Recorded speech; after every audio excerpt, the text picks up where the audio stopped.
Okay, previous lecture में अ, हमने beta race, alpha race और उनके बारे में, उनकी कुछ प्रॉपर्टीज़ जो हैं उनके बारे में जैसे पढ़ा था।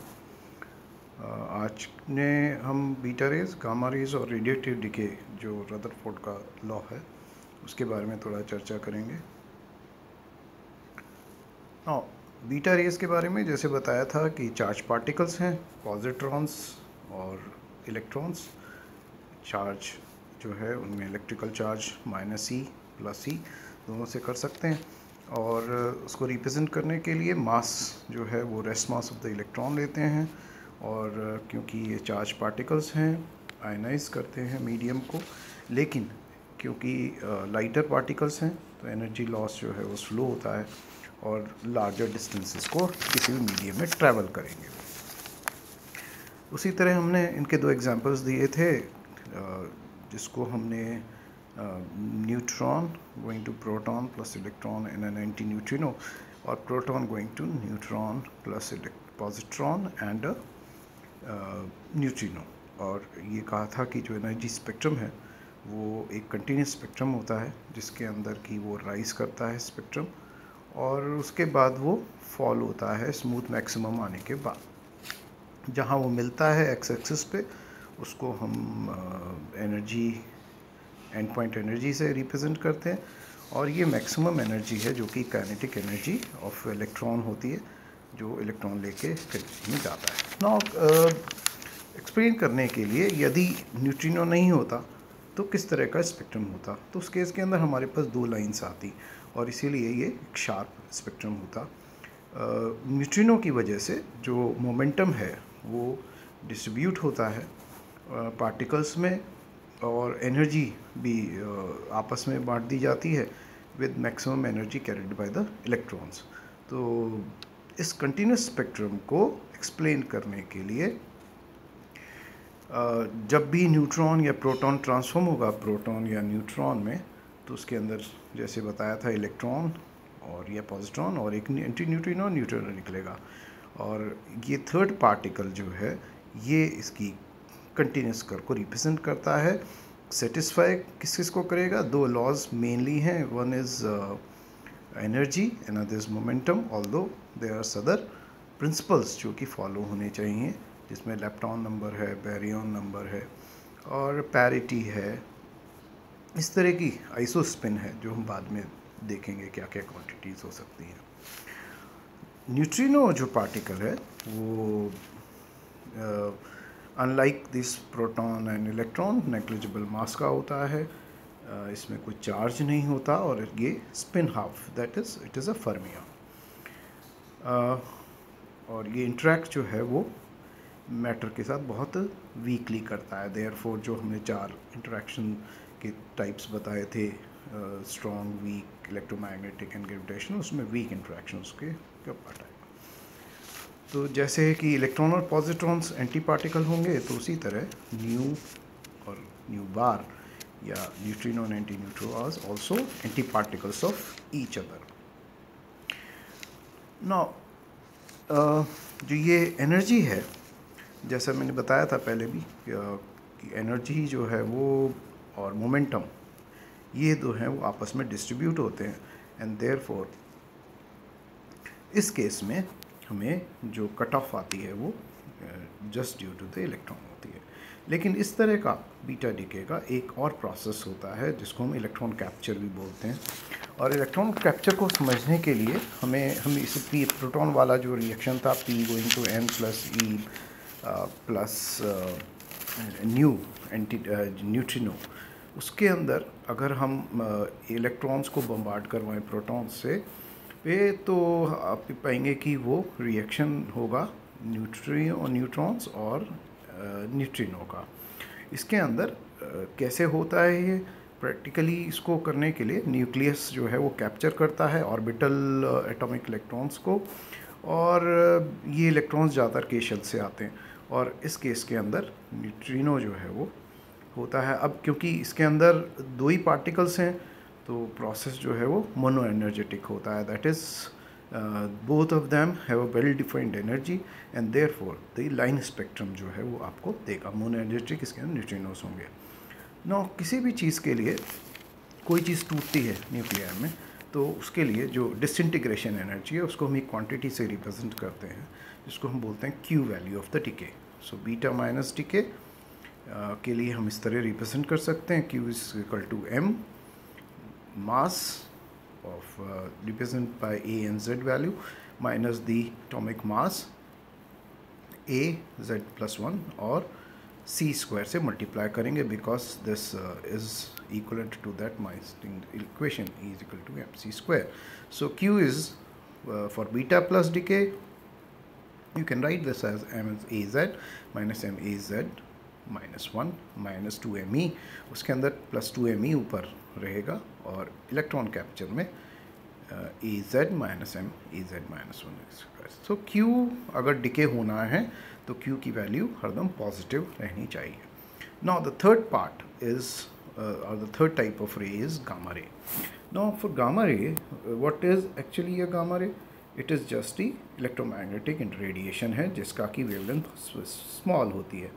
तो X-rays are so therefore electromagnetic radiation, but origin is atomic shells. So आप इसको डिस्टिंग्विश कैसे करेंगे कि कोई भी, जैसे हम कहते हैं कि गामा रेज जो है electromagnetic radiation is basically photons. So how can you distinguish between a gamma ray and x ray? So gamma rays come from a nucleus, the source is nuclei, but x rays come from the atomic shells, so therefore there is a difference in the energy. So x rays जो है वो के की energy की होती हैं और जो गामा रेज आएंगी वो एम की एनर्जी की होगी। और कब एमिट होंगी? तो एमिट तब होंगी जबकि कोई भी न्यूक्लियस अपने एक हायर एक्साइटेड स्टेट से ट्रांजिशन करेगा to a lower atomic excited state. Now ये एक्साइटेड स्टेट कैसे फॉर्म होती है?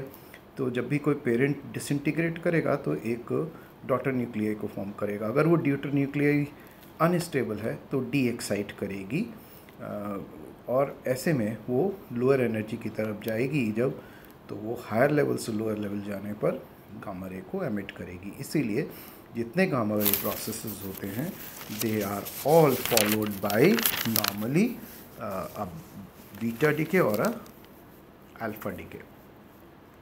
नौ क्योंकि ये इलेक्ट्रोमैग्नेटिक रेडिएशन है तो गामा रेज की जो स्पीड है वो इलेक्ट्रोमैग्नेटिक रेडिएशन की स्पीड होगी 10⁻⁸ मीटर पर second, which is the velocity of light. और पार्टिकल्स फोटॉन्स हैं और फोटॉन्स के बारे में हम जानते हैं कि उनकी एनर्जी क्वांटाइज्ड होती है, therefore you can use a Planck law and उनका मोमेंटम जो है वो E/c से रिप्रेजेंट होता है।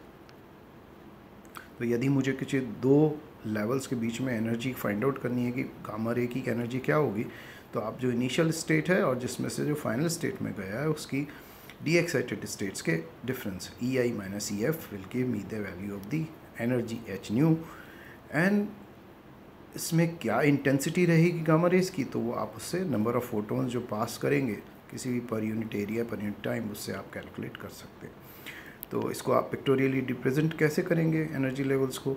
उसके लिए आप एक न्यूक्लियर लें AXZ और इसमें जब पहला ट्रांजिशन होगा तो वो आप मान सकते हैं बीटा 1 है मान लीजिए, और फिर वो अनस्टेबल या एक्साइटेड स्टेट रहेगी E2, उससे वो डी एक्साइट होगा तो अब ये 2 में जा सकता है E1 में या E0 में। और इसी तरह अगर वो सेकंड स्टेट में सीधा जंप करता है बीटा 2 के थ्रू, तो वो एक ट्रांजिशन करेगा गामा 2 के साथ E1 टू E0। तो यहाँ ये देखें कि अगर गामा 1 जो है निकल रहा है फ्रॉम E2 टू E0, वो इक्वलेंट है उसकी energy when I jump from E2 to E1 or E1 to E0. Therefore, we can also write E gamma 1 is equal to E gamma 2 plus E gamma 3. इनको हम generally क्योंकि एक के बाद एक आती हैं इसलिए इनको हम गामा 2 गामा 3 को कैस्केड गामा रेज भी कहते हैं। नौ इसके अंदर 3 एग्जांपल्स हैं। एक तो सीजियम 137 बहुत वेल नोन है, 27 ईयर्स की इसकी लाइफ टाइम है, मीन लाइफ। बीटा माइनस का डिके होता है almost 90% and then it goes to a state 0.662 MeV और डायरेक्टली ज़ीरो या बेरियम 137 ग्राउंड स्टेट में चला जाता है, और इसके लिए गामा की एनर्जी 0.662 होगी। एक सोडियम 22 जिसकी करीब 2.5 ईयर्स की लाइफ होती है, उसमें वो दो प्रोसेस कर सकता है, या तो वो बीटा प्लस में जाएगा और एक स्टेट लेगा 1.276 MeV की, और फर्दर फिर वो Ne22 में कन्वर्ट कर जाएगा जो ग्राउंड स्टेट है उसकी। लेकिन इलेक्ट्रॉन कैप्चर भी हो सकता है, उस केस में भी यही ट्रांजिशन होगा। इसी तरह कोबाल्ट 60 में, जिसकी करीब 5 ईयर्स की लाइफ है, बीटा माइनस करेगा 99% में, लेकिन इसके अंदर दो स्टेट्स आएंगी। पहली स्टेट 2.5 MeV, वो फर्दर डिके करेगी, तो इस जंप में वो 1.17 MeV का फोटोन निकालेगा और गामा रे निकालेगा, और उसके बाद जंप करके वो 1.33 MeV पे आएगा, और वो भी अनस्टेबल होगी तो वो डीएक्साइट करके 60 Ni पे जाएगा। तो इस ज़ीरो जो है ग्राउंड स्टेट या ज़ीरो स्टेट कह रहे हैं, एनर्जी स्टेट, उसमें कोबाल्ट 60 में आपको दो गामा रेज की एनर्जी या दो पीक्स मिलेंगी, 1.17 MeV एंड 1.33 MeV। लेकिन ये साइमल्टेनियस नहीं होता है कि एक साथ सारे रेज निकले एमिशन गामा रेज का। कारण क्या है? क्योंकि हर एक्साइटेड स्टेट की या न्यूक्लियर स्टेट की अपनी एक लाइफ टाइम या अपनी प्रोबेबिलिटी होती है कि कितनी देर वो सर्वाइव करेगा, और उसको हमने देखा था जैसे लैम्डा इज़ 1/tau होता है, और ये जो लाइफ टाइम है करीब -14 सेकेंड से सम ईयर्स तक हो सकती है। और ऐसे में अब प्रोटॉन की करीब 10⁻30 ईयर्स होती है, so it's a great fine to you have never observed a free proton to decay whenever mean life. और न्यूट्रॉन की कितनी होती है? 30 मिनट्स के अप्रॉक्सीमेटली। तो वेन एवर मीन लाइफ जो है वो 10 से -8 होगी। इनको हम बोलते हैं, एक नाम देते हैं आइसोमेरिक स्टेट्स। तो लैम्डा किस किस पे डिपेंड करेगा? प्रोबेबिलिटी या डिके कांस्टेंट डिपेंड करेगा photon energy, nuclear radius, multipole order, ये क्वांटिटीज़ रहेंगी। लास्ट हमारा जो पार्ट है वो हम रेडिएटिव डिके 3rd ईयर में भी पढ़ते हैं और कुछ पार्ट 12th में भी पढ़ते आए हैं, लेकिन इसको हम एक रिफ़्रेश के तौर पे इसको कंप्लीट कर लेंगे इस डिस्कशन को। क्या क्या हम पढ़ते हैं? तो इसके अंदर हम रेडिएटिव डिके में पढ़ा है कि इसमें 3 तरह की रेज, और उसके अंदर जब भी कोई न्यूक्लियाई का एक ग्रुप होगा इन सिंबल, तो उसके अंदर एटम्स जो हैं उनको हम न्यूक्लियाई जो डिके करते हैं, डिसइंटीग्रेशन करते हैं, उनको हम लिखते हैं n = n0 e - lambda t at a given time t। इसमें लैम्डा डिके कांस्टेंट, और ये हमने जैसे कहा कि प्रोबेबिलिटी संभावना को व्यक्त करता है। उसके साथ एक दूसरी क्वांटिटी हम जो पढ़ते हैं वो होती है activity. Activity is nothing but the differential of the above number dN/dt। So you can estimate it and represent it in the form of n, so it is just activity is lambda of n। इसका मतलब यह है कि कोई भी activity दो चीज़ों पे निर्भर करेगी, प्रोपोर्शनल होगी। एक तो नंबर ऑफ एटम्स जो प्रेजेंट हैं n, और दूसरा डिके कांस्टेंट। यूनिट किसी भी एक्टिविटी की एक क्यूरी, और एक क्यूरी को 3.7 × 10⁻7 डिसइंटीग्रेशंस पर सेकेंड से रिप्रेजेंट करते हैं। और डिकेज जैसा बताया था कि 1/tau होता है लैम्डा, लेकिन जब हम कोई भी एक्सपेरिमेंट करते हैं या हम कोई प्रैक्टिकल कैलकुलेशंस करते हैं, न्यूमेरिकल्स करते हैं, तो उनके अंदर जो क्वांटिटी इंपॉर्टेंट होती है वो होती है हाफ लाइफ, और ये वो नंबर है जिसके अंदर की total number remains half of the initial nuclei या डिसइंटीग्रेटिंग न्यूक्लियाई। तो पेरेंट के जितने भी एटम्स हैं वो हाफ रह जाएं, तो इसको अगर आप सॉल्व करें then T½ will come out to be ln2/λ which is 0.693/λ। तो कई प्रॉब्लम्स में आपको अगर लैम्डा दिया हुआ है तो आप हाफ़ लाइफ निकाल सकते हैं, या हाफ़ लाइफ लिया तो लैम्डा निकाल के फिर नंबर ऑफ़ एटम्स जो है वो विद रिस्पेक्ट टाइम आप निकाल सकते हैं। मीन लाइफ जो कि ज़्यादा यूज़फुल क्वांटिटी है, रिप्रेजेंट करता है, क्योंकि ऑन एन एवरेज कोई भी रेडिएटिव डिके है वो रैंडम होता है, और इसलिए हम एग्जैक्ट नंबर की बात नहीं कर सकते कि अब ये एटम जो है वो न्यूक्लियर डिसइंटीग्रेट इस समय हो जाएगा। हो सकता है कि 1 सेकंड में 100 हो जाएं और 100 ईयर्स में एक भी ना हो। इसलिए मीन लाइफ की बातें करते हैं, which is more a useful quantity. इसको कैलकुलेट करने के लिए टॉ को हम कैसे लेंगे, 0 t dn upon 0 to n0 and dn। So 0 to n0 t dn upon n0, तो टॉ जो है 1/λ आ जाएगा। And in terms of half life you can represent is 1.44 t half. अब क्योंकि डॉटर न्यूक्लियाई जैसे होता है कि ज़रूरी नहीं है कि वो स्टेबल ही होता है, ज़्यादातर अनस्टेबल होते हैं, डी एक्साइट करते हैं, तो वो एक सब्सिक्वेंट डिकेज़ होंगे। और इसलिए जब भी ए से सी की तरफ अगर आप जाएं तो ए से बी का एक होगा ट्रांजिशन, जिसके अंदर अपना एक डिके कांस्टेंट होगा, उसके बाद सी में बी से सी में जाएगा तो अपना एक डिके कांस्टेंट, इस तरह और चलता रहेगा।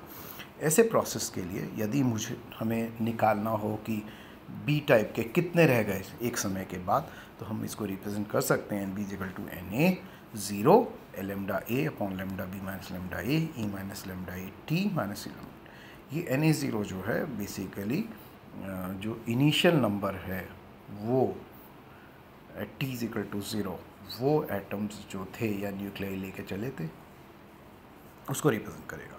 और दूसरा जो है वो जो केस है हम बहुत कॉमनली पढ़ते हैं वो है radioactivity induced by nuclear reaction, किसी भी रिएक्टर में या एक्सेलरेटर में। और इस केस में हम कुछ क्वांटिटीज़ को अगर रिप्रेजेंट करें, जैसा कि first is flux is just the number of particles crossing a per unit area, a given area or a unit area. Cross section for a nuclear reaction is just represents the probability and it has a unit called barn. तो इस case में यदि आप radioactive nuclei की last में कितने बचेंगे at the end of the bombardment, उसको आप इस तरह से कैलकुलेट कर सकते हैं, n sigma phi upon lambda 1 minus e lambda T.